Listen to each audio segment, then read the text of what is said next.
Hey guys, yeah, bit of a sporadic video. Reason being is that I was going to have the weekend with the other half this weekend, but unfortunately she messaged me to last night to say she's gone down with a stinking flu. So here we are. Got some extra videos coming your way. Well, one of two actually.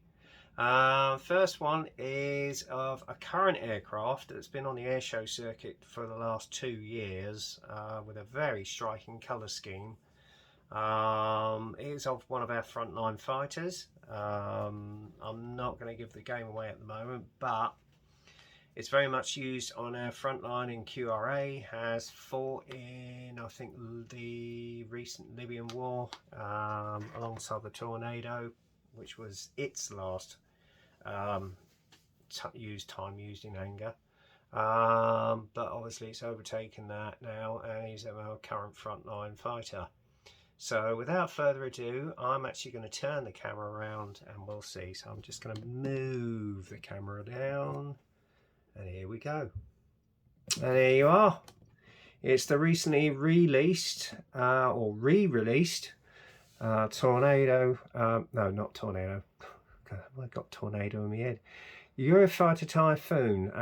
They did previously do it in its standard scheme in 1/48 some years ago. Then obviously they had the two-seat variant come out. That was taken off the market. But because this is such a striking colour scheme, they decided to actually reissue it in the Blackjack scheme. So as soon as I saw it advertised, I thought I've got to have one because I knew it was going to sell fast. Admittedly, hasn't sold as fast as I thought, but as I say, it's been on the airshow circuit the last 2 years. Fantastic looking aircraft. I've seen some of the Eurofighter Typhoon displays over the last few years. Admittedly, I've not seen this one this year or last year due to commitments, etc. But yeah, very striking scheme, and obviously flown by Lieutenant Colonel, Commander Paul Saint, or Sainty Saint. I don't know if he's flying it this year, but yeah, awesome display that he always puts on. I've seen some of the air shows on YouTube with him flying this beauty around, and yeah, I couldn't resist it. I thought, right, I've got to get one. So as I'm going to get around to building this is going to look very striking on the actual shelf when it's built. It's particularly with that black scheme, and then you've got the Union Jack symbols all over it as well. So there you go. Comes in a fairly big box. The detail, I've already had a look through it, and the detail on some of the interior parts is absolutely superb. So without further ado, I'm not going to waffle on. Let's go on with it. As you can see here, it's actually in the markings of the current display aircraft, which sadly I've heard they are now actually going to strip that back once the air show season has gone, and it shall lose this lovely colour scheme which it's been sporting for the last 2 years. So it'll be interesting to see what sort of colour scheme they're going to do it in next year. Maybe they're going to do a Dam Buster theme, because next year marks the 80th anniversary of the Dams raid. So we shall see. Anyway, it's a scale level 5 kit, and if you want to get a hold of this kit, the kit number is, hang on, let me have a look, 03820. That's 03820. And if you want to freeze frame this on the video to get the kit number, you by all means do so. So as I say, it comes in a fairly big box, because at the end of the day, this is quite a fairly large aircraft actually when you stand up next to it. And then on the back you've got more photos of the assembled kit, which does look extremely good. And then obviously you've got some photos of the sprue trees themselves right there. And then obviously it's giving you the colour call outs for the Revell paints on it, and also some other tools that you can get in the Revell range. Okay, it's a side opening box, and what you get inside is, if I get the box out of the way,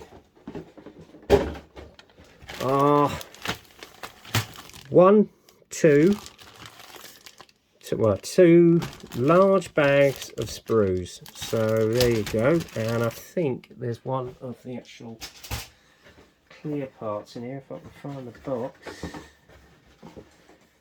Oh yeah, here we go. Oh, sorry, 3 bags of sprues. My apologies. Or shall I make that 5? Hang on, where's the clear parts? Oh, I've obviously got one for the clear parts as well. So there you go.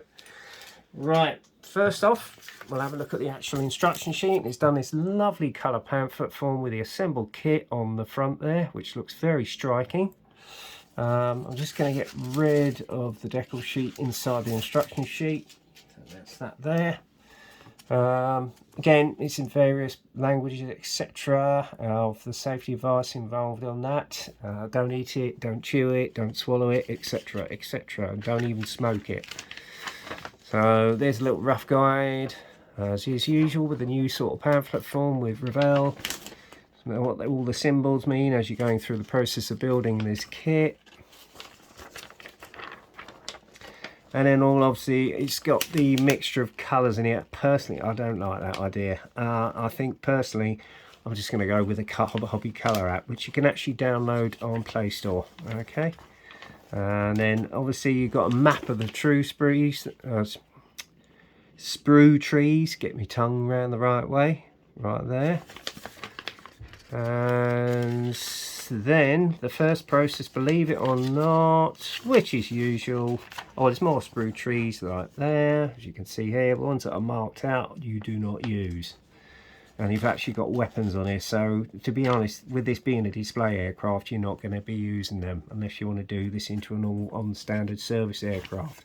First off is the assembly of the Martin Baker ejection seat, which you can see there. And there's some nice detail on the seat itself, the seat straps.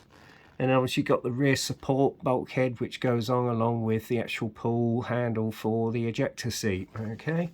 And then that then goes into the cockpit tub. Obviously you've got the colour callouts there as well. And then obviously you've got where the colour callouts for the control panel. And then that goes into the cockpit tub itself. Canards go either side of the fuselage. As is marked here. Okay, and then obviously it's all buttoned up with the appropriate amount of weight, otherwise it's going to be a tail sitter. And then you've got the assembly of the actual undercarriage bay, which goes under the wing. And then obviously you've got the assembly of the air inlet for the engines.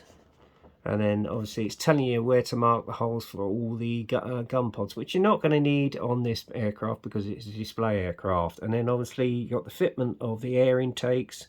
Oh no, sorry, that's the undercarriage bay, my apologies. Which actually go either side on the lower part of the wing.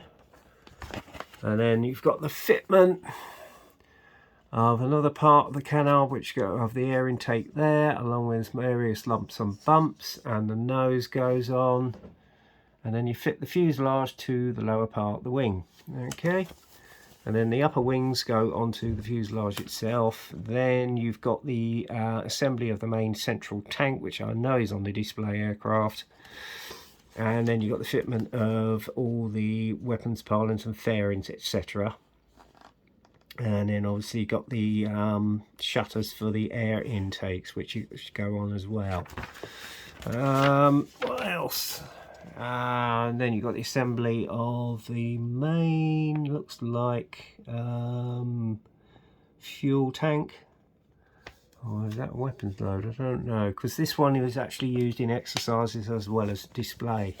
Then you've got the fitment of the back part of the panel for the cockpit, for the canopy, and then the main spine goes onto the fuselage itself. Okay, and then you've got the fitment of the jet pipes to the EJ2000 jets.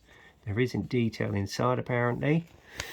Then the assembly of the wheels, which funnily enough are not flat spotted, which is a bit of a shame. And then you've got the assembly of some of the hydraulics for the undercarriage there. And that looks like, yeah, another part of the undercarriage which goes on into the nose gear.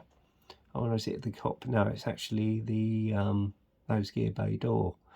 Alright, okay, and then you've got the assembly of the nose gear, which goes into the front of the fuselage. There's the assembly of the tyre, the assembly of the actual hydraulics, and both gear legs, as you can see there. Looks highly detailed. Then go into the undercarriage bay. Okay. What's next? Let's have a little look. And then you've got the main undercarriage bay units, which go onto the main undercarriage part of the actual aircraft itself, or you can actually have the gear bay doors closed if it's in a sort of a display configuration. Then the EJ2000 engines go into the lower to the rear of the fuselage, okay, along with the chute guard, etc. And then you've got the assembly of the rear air brake. And obviously the canopy is then assembled, and cockpit, and then that goes on. You can have it in the open position, which I'll probably have, or closed, which is entirely up to you. Okay, and then obviously got the brake system there. Refueling pod can go on, along with some ECM fairings and other lumps and bumps. Okay, and this is in case you want it shut and put away. Okay. Because you can have a refueling pod out if you should so wish. Okay, next, more fairings go on, more lumps and bumps go on, and these are the gun pod, weapons pods. You won't be using it on this aircraft because, as I say, it's a display aircraft. And then some of the fairings go on. You've got the fairings that go onto the end of the wing, and obviously AMRAAM, etc. can go on if you should so wish. There's the assembly of the sidewinder, storm shadow system, another storm shadow system, and then obviously the GPU 24B bombs. Okay. But that's only if you're going to do it in the fighting configuration, and then it shows you where the placement of the weapons go. And then obviously you've got the colour call out, which you got there, with that distinctive rounder on the back and the red spine either side, and obviously you've got the Union Jack on the canards as well as on the wings. And it's just the placement of all the actual stencils as well, which you can see there. So that's going to keep me busy, I tell you. There you go. But such a striking scheme on the wing and below it. So there you go. And then obviously you've got the colour call outs for all the weapon load, if you should so wish to put it on the aircraft. So there you go. That's that. Right. And I've done the usual. I've come in here without the actual scissors to unassemble, to unpack the bags. What am I like? Right, I'm going to put that back in the box, the old instruction sheet. Oh, actually, these are actually resealable. So what I'm going to do first is get the smaller bag. We'll have a look at the parts there. Right, this is the detail for the inner part of the workings of the canopy. Obviously, the spine, which goes on the back there. I mean, again, look at the detail on that. That is absolutely exquisite. And then obviously that's part of the cockpit assembly system as well. You've got your parachute part there. That's your rear spine with the air brake system. And there's your fairing for the air brake. Lovely detail on the inside of that, which you can see. And then obviously the next sprue, which I can get out the bag. There's the interior of the undercarriage door bays, or is that actually part of the actual? Oh, yeah, it is. Look at the detail on that, guys. It is absolutely exquisite, and will come out lovely with a wash. And then obviously you've got, if I can get it around the right way, there's some of your weapons. Again, part of the seat, which has actually got moulded on seat belts. Personally, might work, it might not. I think what I'm going to do is see if I can get any aftermarket just to make it look more realistic. And then obviously you've got the control panel, which is, if I can get it into shot there. So that'll look nice. Various parts of the undercarriage, etc, etc, etc. God, I sound like Jerry now. And then obviously you've got the nose gear bay hydraulics right there. Nice level of detail on that. I don't know what that, oh, that's the refueling probe right there. That's the mechanism for the air brake. Not quite sure what that is meant to be. Various lumps and bumps, etc. Oh yeah, then you've got the side portions of the actual Martin Baker seat, which is rather nice. So there's some nice detail on that, so I don't think you need a lot of aftermarket except for the seat belt, to be honest with you. So yeah, very nice. That should keep you busy. Right, put it back in its bag. Where did the bag go? Ah, right, okay, you got that. Let's put it back in there. Okay, bear with me 2 seconds, guys. Back in there. Come on, in you go. It's easy getting them out, but getting them back in is not so easy at all, he says. Especially when they've got half the bag folded over. Come on, in you go. That's it, I've got it back in. I'll reseal that. Right, second bag of screws. Right.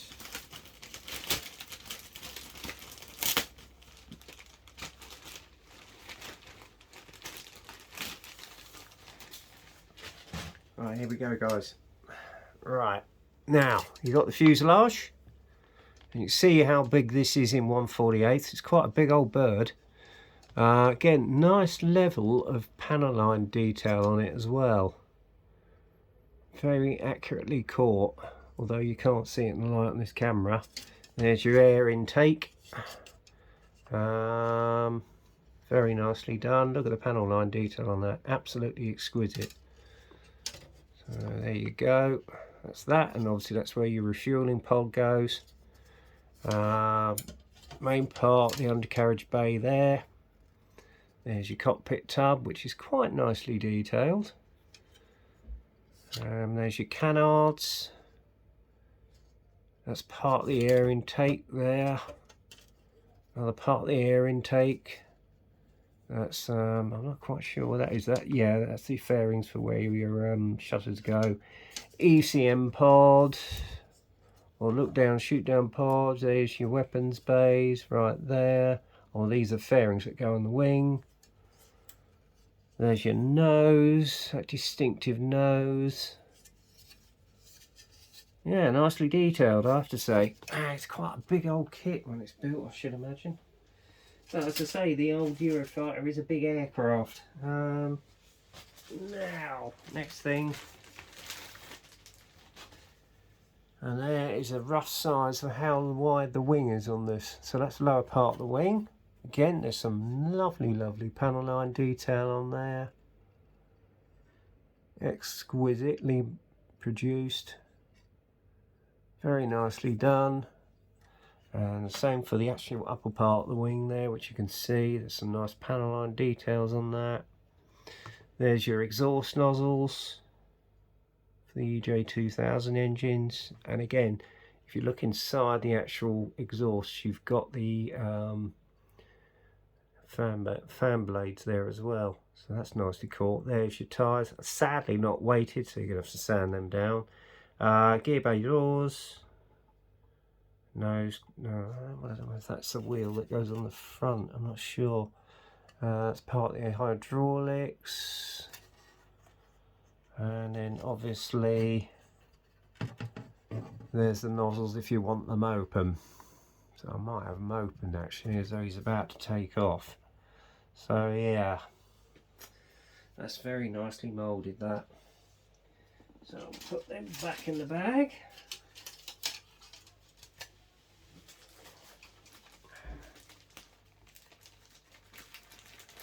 And then you go.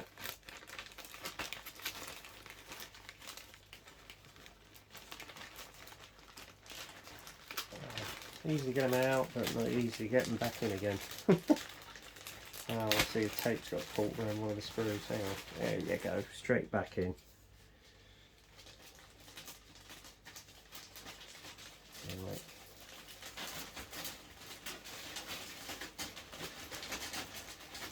Come on, in you get. Attaboy. There we are. Reseal that. That's that done.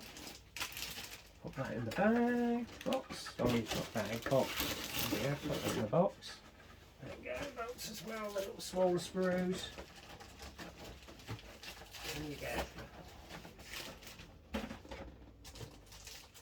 And finally, you've got your weapons pods, etc, etc, etc.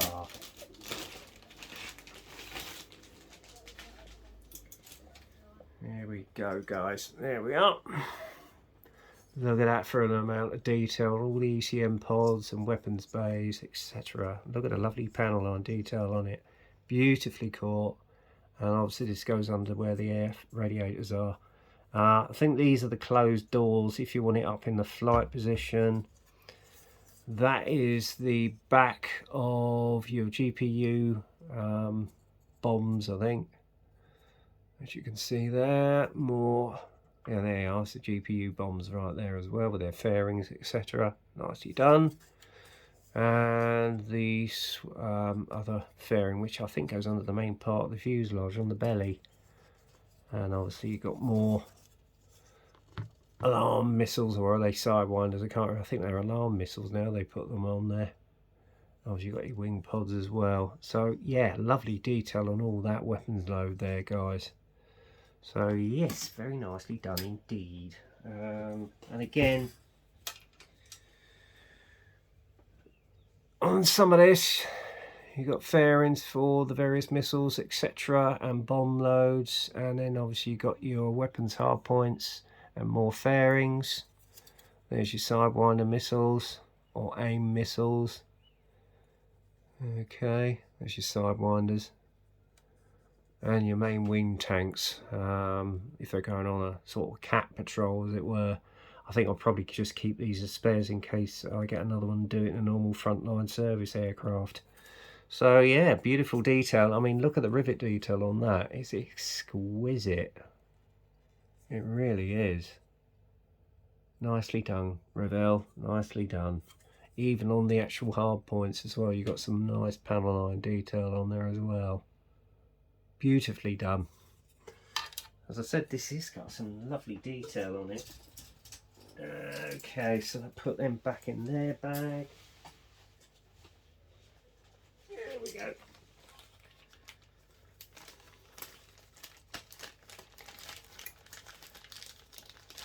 Oh, there you go. Oh, this one's too a bit trickier to get in, I think it's because of all the bearings, etc. Weapons. I'll pop that back in the box. And then you got your clear parts. I will take this out of the bag because it's resealable.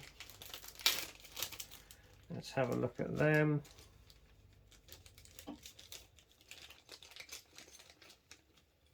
Oh, it's come off its sprue, that one. I'll have to be very careful then.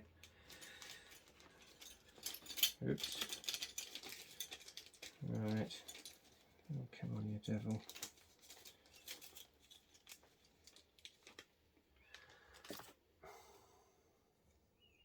Yeah, that's a bit disappointing. On the rear part of the canopy, you've got a dirty grate seam. Now, I don't know if that is the case on the actual aircraft. I'll have to sort of do some research on that. But again, it's something you can get rid of. You can probably just use your scalpel, sand it down, and then just go over with a buffer, and that will go. But yeah, it's clear as day in there, as you can see. Absolutely lovely. And again, with the front part of the canopy, no problems or issues on that. You've got your ECM pod there. Oh yeah, you've got your head-up display as well. You've got your landing lights there, all nice and clear. That's the front part, the actual canopy. Nicely moulded.